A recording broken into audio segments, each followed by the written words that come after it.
Los candelabros de cristal de la hacienda La Esperanza brillaban como un cielo estrellado, pero no levanté la vista. Me senté inmóvil en la mesa central, mi nombre grabado en una tarjeta plateada rodeada de arreglos de bugambilias y ejecutivos que aún me hablaban como si no estuviera a punto de desvanecerme de sus agendas. Esto debía ser una celebración. 40 años. 4 décadas construyendo algo de la nada, noches largas, vacaciones canceladas, cumpleaños perdidos. Pero al ver a Marina avanzar al podio, sus tacones cortando el silencio como bisturí, supe que la noche no terminaría como la junta imaginaba. Sonrió serena y elegante. Hoy celebramos a una pionera, comenzó. Mi madre Esperanza Valdés. Escuché los aplausos. No sentí nada. Sus palabras empezaron fuertes, elogiaron mi liderazgo, mi visión, el crecimiento de la empresa. Casi sonaba sincero. Y entonces la pausa. Miró al público como actriz esperando su señal. Fue mejor jefa que madre. Risas, tensas, nerviosas, inciertas. No me inmuté. Me han insultado de formas más crueles en salones más callados. Cuando terminó me levanté, tranquila, deliberada. Mis tacones marcaban un ritmo firme contra el mármol mientras cruzaba hacia ella. En mis manos una caja pequeña azul medianoche lazo plateado. Sencilla, precisa, la puse en sus manos, la miré a los ojos y dije: ábrela en casa. Con cariño, mamá. Luego me di la vuelta y caminé. No por enojo, no para hacer escena, solo terminé. No esperé el postre, no me quedé para fotos, no necesitaba aplausos. Afuera el viento era fresco en mi rostro. El ballet trajo mi auto, subí sin mirar atrás. Algo en mí cambió, no roto, no amargo, solo por fin quieto. Había dado tanto y ahora no daba nada, nada más que la verdad. Y la verdad, envuelta en esa caja, ya esperaba hacer lo que yo no necesitaba. Que lo sienta, que por fin vea, porque algunos regalos no se abren como esperas, abren todo lo que has ignorado. Cuando me preguntan cómo lo hice, cómo crié a una hija y construí una empresa desde cero, sonrío cortés y digo: disciplina y café de olla. Es más fácil que explicar la verdad, lo hice con el duelo cosido en los pulmones y la culpa atorada en la garganta. Marina tenía 5 años cuando Javier murió. Un paro cardíaco ahí en la entrada tras cortar el césped. Un momento estaba saludándonos por la ventana de la cocina. Al siguiente yo cubría los ojos de Marina de las luces de la ambulancia. No lloró. Solo se aferró a mi pierna como si no soltándome él regresaría. No tuve tiempo de duelo. El duelo es lujo cuando la hipoteca no espera funerales. Lancé Valdés Bioinnovación 6 meses después, con una laptop, una cafetera de Talavera de segunda mano y una desesperación tan afilada que cortaba. Trabajaba 12 horas, luego leía cuentos para dormir mientras calculaba costos de laboratorio. Los cumpleaños eran apresurados, las vacaciones canceladas. Me decía que Marina lo entendería algún día, que al brillar en su vida miraría atrás y vería el andamio que fui. Siempre fue brillante. A los 8 ganaba discusiones a adultos. A los 13 no quería abrazos, solo datos, resultados, eficiencia. Fría, determinada.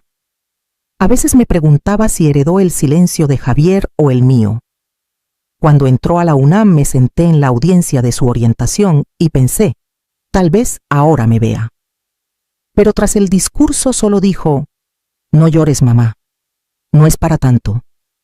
Creía que el amor bastaría, que las noches sin dormir, los cheques para su colegiatura, las notitas en su lonchera, todo sumaría gratitud.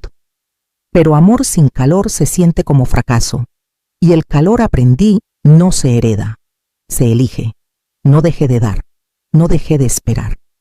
Pero con el tiempo dejé de esperar un gracias. Y cuando llegó a la empresa a los 26, aún abrí la puerta ingenua, creyendo que la cercanía traería conexión. Pero lo que entró no fue una hija, fue mi reemplazo. Cuando Marina se unió a Valdés Bioinnovación a los 26, el equipo lo llamó un movimiento delegado. Yo lo llamé una segunda oportunidad. Le di todo mi tiempo, mi confianza, mi nombre. La llevé a juntas, la dejé observar negociaciones, la presenté a socios que estuvieron conmigo desde que operaba en una oficina de plaza comercial. Lo absorbía todo como oxígeno. Mente aguda, lengua más rápida. Era buena casi demasiado. La vi crecer en el rol como si estuviera hecho a su medida. Pero poco a poco, los hilos comenzaron a tensarse. Al principio era sutil, sugerencias de nueva imagen, su nombre solo en memorandos que yo redacté. Lo llamó modernización, yo lo llamé prematuro. Luego, vinieron las juntas estratégicas a las que no me invitaron. Las cenas de la junta, que supe después. Mi nombre estaba en el edificio, pero su voz llenaba las salas. Era carismática, astuta. El tipo de líder que inspira y borra en la misma frase. Una noche tras un informe trimestral pasó por mi oficina. Se paró en la puerta, como directora no como hija. «Has hecho cosas increíbles», mamá dijo. «Pero la industria evoluciona. Necesitamos un nuevo rostro para el futuro». No fue crueldad. Eso habría sido más fácil. Fue eficiencia. Me estaban sacando como software viejo. Un mes después, la Junta votó limitar mi autoridad. Aún tenía mi título, mi asiento. Pero dejaron de pedir mi opinión. Me sentaba en esas juntas como estatua. Mis sugerencias anotadas luego descartadas. Mi legado ahora un marcador. Quería creer que no planeaba sacarme, que solo quería brillar. Pero la intención no cambia el impacto. No solo construía su éxito, excavaba el mío para hacer espacio. Y cuando lo entendí también supe algo más. No me quitó el poder. Yo se lo di envuelto en buenas intenciones y esperanzas mudas, sin preguntar qué haría con él. Pero eso terminó el día de la gala, y la caja que le di comenzó a reescribir las reglas. Los tacones de Marina resonaban más fuerte en el vestíbulo de mármol de su departamento, como si quisieran dejar atrás el peso de la noche. No dijo nada al chofer. Ni siquiera se quitó los aretes antes de dejar caer su vestido sobre una silla. La caja azul seguía intacta en la isla de la cocina, el lazo plateado perfectamente atado. Sirvió una copa de vino, la miró un largo rato, luego jaló el lazo con un tirón seco. La tapa cedió fácil, casi demasiado, como si esperara ese momento exacto. Adentro halló una carpeta gruesa y un sobre. Abrió la carpeta primero. Su nombre estaba en negritas en la primera página, pero no como estrella en ascenso o ejecutiva. Era una notificación formal de revocación. Esperanza había retirado a su hija de todos los derechos de decisión ligados a sus acciones personales, acciones con poder de voto significativo a pesar de que la empresa era pública. Página tras página quedó claro cada intento de Marina por empujar a su madre fuera del cuadro fue anticipado. Cada silencio estratégico, cada susurro en la junta, todo estaba catalogado. Al final, el golpe final, un acuerdo firmado 3 semanas antes. Esperanza había vendido sus acciones restantes a Novabio México, su competidor. Sin alarde, sin drama. Solo precisión silenciosa e irreversible. La copa de vino quedó intacta. Marina bajó la carpeta, el pecho apretado. Por primera vez en años supo que no solo había calculado mal a su madre, la había subestimado. Esperanza no alzó la voz en la gala porque no necesitaba hacerlo. Ya había movido el suelo bajo sus pies. Marina se sentó el peso de los documentos como gravedad, y entonces notó el sobre. Sin marcar, sellado. El tipo de carta que no explica, pero lo cambia todo al leerla.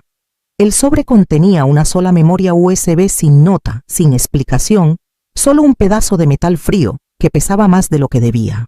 Marina dudó mirándola entre sus dedos antes de llevarla a su laptop. Unos clics después se abrió una carpeta llamada Para Claridad. Y todo se quedó en silencio. Ahí estaban. Decenas de correos. Cadenas internas entre Marina, consultores de relaciones públicas, estrategas de marca, incluso empleados juniors. Sus palabras audaces y cortantes la miraban de vuelta. Hay que dejar atrás la era Esperanza. Es una gran historia de origen, pero no el futuro. Francamente, ya no buscamos inspirar mujeres en batas de laboratorio, queremos atraer inversionistas. Ella sigue pensando que el mentorazgo importa. Eso no es escalable. Un hilo en particular la heló. Un borrador filtrado de un nuevo kit de prensa. El nombre de Esperanza borrado. Su cita fundacional eliminada. En su lugar, Valdés Bioinnovación, redefiniendo el liderazgo para la nueva generación. Marina había aprobado cada cambio, no solo como ejecutiva, como hija, y no paraba ahí. Un correo reenviado de un gerente de marketing junior respondiendo con cautela. Pensé que la doctora Valdés aún tenía acciones personales. Marina contestó con un emoji de sonrisa y la línea no por mucho tiempo. Su corazón se apretó. No porque no hubiera dicho esas cosas lo hizo, sino porque Esperanza las tenía. Todas. Y ahora sabía que Marina no solo era ambiciosa, era quirúrgica. Cada movimiento para silenciar a su madre, borrar su influencia, acaparar el reflector, todo estaba preservado, documentado y devuelto en una caja forrada de terciopelo. No con fuego, con claridad. Marina se recargó su reflejo tenue en la pantalla oscura. Por primera vez su ambición se veía fea. Y entonces, como invocada por el peso, su celular se iluminó. Un titular, el legado fundacional de Valdés Bioinnovación borrado, ya había comenzado. El video vino después, uno que no sabía que alguien grabó. El celular de Marina vibraba sin parar como si quisiera escapar de su mano. Abrió las notificaciones y se congeló. Más de 12 llamadas perdidas. Miembros de la Junta, jefes de departamento. 2 periodistas. Su nombre era tendencia. En la cima del feed, un clip de 15 segundos sacado de una cámara de seguridad interna. Editado justo para doler con claridad perfecta y sin contexto para suavizarlo. Marina estaba en la cabecera de una sala de juntas, brazos cruzados, hablando con su equipo de liderazgo. Hay que sacarla, decía. Es lastre de legado. No podemos escalar una marca atada a alguien que cree que el mentorazgo es estrategia de crecimiento. Su tono era plano, calculado. El clip terminaba justo cuando un ejecutivo asentía. Debajo del video SEO de Valdés Bioinnovación, llama a la fundadora lastre de legado antes de purga de marca. Marina lo vio 2 veces, luego una tercera. No eran solo las palabras, era su rostro firme segura. Sin duda, sin espacio para malentendidos. No tropezó con la crueldad. Entró en ella con los ojos abiertos. Su bandeja se llenó de solicitudes de comentarios. Relaciones públicas marcó el daño como categoría 5. Los inversionistas querían respuestas. La Junta agendó una reunión de emergencia. Algunos empleados publicaron emojis crípticos, relojes, llamas, espadas bajo el último post de la empresa. Y en todo eso, Esperanza no dijo nada, sin comunicado, sin entrevista, sin réplica oportuna. Su silencio no era debilidad, era deliberado, poderoso. No necesitaba hablar porque la verdad ya lo había hecho por ella. Marina intentó redactar una respuesta, pero las palabras se le escapaban como agua. Cada frase sonaba forzada, muy pulida, muy tarde. Al final de la noche le aconsejaron desactivar sus cuentas personales y dejar que los abogados tomaran el control. Y aún así, nada de su madre. Solo el eco de su propia voz en cada feed desde cada ángulo. El daño no venía. Ya estaba aquí. Y Marina ni siquiera había abierto la carta. No vi el video. No necesitaba hacerlo. Sabía que había dicho mucho antes que el resto del mundo. Esas palabras no eran nuevas, solo eran por fin públicas. Al día siguiente de la gala dejé Guadalajara atrás, sin comunicados, sin apariciones en prensa. Dejé que el silencio llenara el espacio donde mi nombre solía brillar en titulares. Manejé hacia el norte hasta que el cielo se sintió más amplio. Valle de Bravo era tranquilo, sin prisas. Un lugar que no me pedía nada más que respirar. Renté una casita con nochebuenas trepando por la reja y comencé de nuevo, no con hojas de cálculo ni proyecciones, sino con cuadernos y horas teñidas de café de olla. Por primera vez en décadas nadie esperaba mi aprobación. Nadie necesitaba una decisión para mañana. Y aún así me encontraron. Correos de mujeres jóvenes que no conocía llenaron mi bandeja. Caminaste y aún ganaste. Imprimí tu cita y la pegué sobre mi escritorio. No supe que podía irme hasta que te vi hacerlo. Empecé a responder, una a una. Luego una tarde abrí una sala de lectura en una librería del centro y la llamé El Rincón Silencioso. Sin horario, sin presentaciones, solo un círculo de sillas y una invitación. Vengan si están construyendo algo que el mundo aún no valora. Llegaron ingenieras, emprendedoras de primera generación, madres, adolescentes, mujeres con ideas brillantes y ojos cansados. No les dije qué hacer. Les dije lo que nadie me dijo, que el legado no es lo que dejas atrás, es lo que vives, y es tuyo para definir. No mencioné a Marina, ni una vez, ni en nombre, ni en alusión. No porque quisiera olvidar, sino porque aprendía a recordar sin dolor. Los titulares seguían, la empresa emitía comunicados, la junta se reorganizaba, nada me tocaba. No porque estuviera por encima, sino porque había dado un paso más allá. Y justo cuando pensé que el silencio se asentaría, levanté la vista de mi escritorio y vi un nombre que no veía en más de un año. Marina. Era casi un año exacto cuando me encontré tras un atril en el Tecnológico de Monterrey, mirando un mar de rostros demasiado jóvenes para recordar el módem demasiado ambiciosos para temer el rechazo. Me invitaron a hablar de liderazgo, legado y pérdida, aunque nadie dijo lo último en voz alta. Mi voz no tembló, dije la verdad sin adornos. Sobre construir mientras se duele, sobre ser pionera y madre y cómo esos roles a veces se ahogan mutuamente. No exageré, no me defendí, solo hablé. Al terminar una fila de estudiantes se formó. Algunos preguntaron, otros solo dieron gracias. Me quedé hasta que el último cuaderno fue firmado, y entonces la vi. Estaba al fondo inmóvil sin saludar, solo observando. Su postura no era tan orgullosa como recordaba. Hombros ligeramente encorvados, manos entrelazadas como si no estuviera segura de pertenecer. Marina. No dije su nombre, esperé. Cuando la sala se vació, caminó hacia mí despacio, no con confianza, sino con cautela, como quien entra a un lago frío. No dijo hola, no preguntó cómo estaba, solo se quedó ahí un momento buscando mis ojos. Y luego, apenas susurrando, dijo, tú me hiciste. Solo no supe qué hacer con ser creada por alguien más fuerte que yo. No respondí, no porque no tuviera palabras, sino porque por primera vez no buscaba aprobación.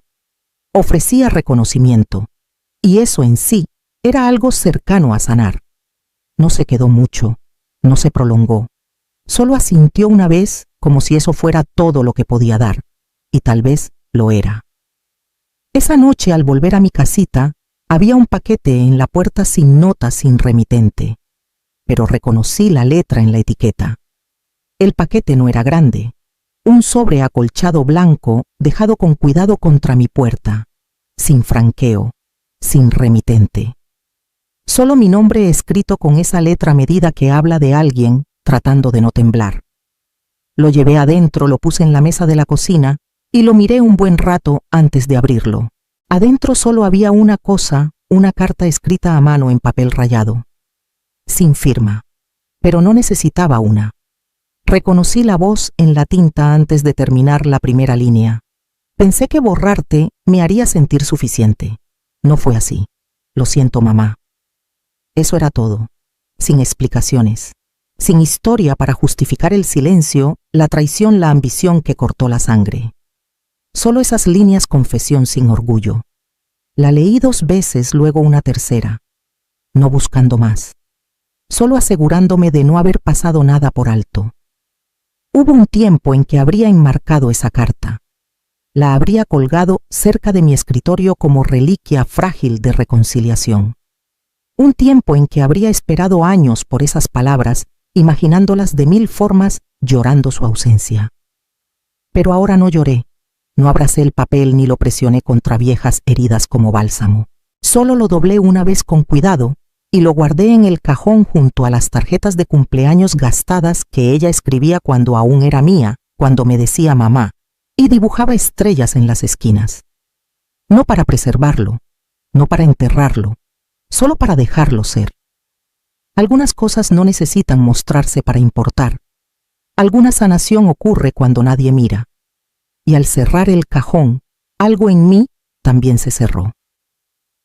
A la mañana siguiente abrí mi correo y vi una nueva invitación, un evento en la Universidad Iberoamericana. Un panel sobre mujeres fundadoras, liderazgo generacional y lo que elegimos pasar. El auditorio de la Ibero estaba lleno, cada asiento ocupado por alguien soñando con tallar algo de la nada. Jóvenes en sacos grandes y sueños más grandes llenaban las primeras filas. Algunas traían cuadernos, la mayoría celulares listos. Las luces bajaron, los aplausos comenzaron antes de que llegara al podio. No estaba nerviosa, ya no. No vine a impresionar, vine a soltar. Cuando el salón se calmó me acerqué al micrófono y dije la verdad.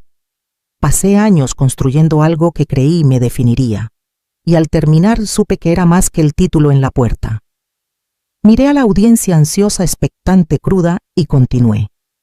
Construyan, pero no para que las vean, construyan para verse a sí mismas. Algunas asintieron, unas cerraron los ojos como respirando permiso. Construyan lo que les asusta, dije, lo que nadie aplaude, lo que no entienden hasta años después. Y cuando se alejen, porque algún día lo harán, asegúrense de irse enteras. Los aplausos llegaron al final. Siempre lo hacen, pero esta vez no los esperé. No los necesitaba. Bajé del escenario mientras el sonido crecía detrás, una ola que oía pero ya no montaba. Afuera el sol de la Ciudad de México era suave contra los adoquines del patio. Me detuve un momento sola, sin séquito, sin cámaras, sin expectativas, apretando mi piel. Y en el silencio entre el ruido sonreí. No porque aplaudieran, porque yo por fin lo hice. Porque entendí que el legado no es un monumento que otros construyen por ti. Es el momento en que decides que ya eres suficiente. Guardé mi celular en mi bolsa y comencé a caminar. ¿Hacia qué? No lo sabía. Pero por primera vez, en mucho tiempo no sentía que dejaba nada atrás. Sentía que me llevaba conmigo.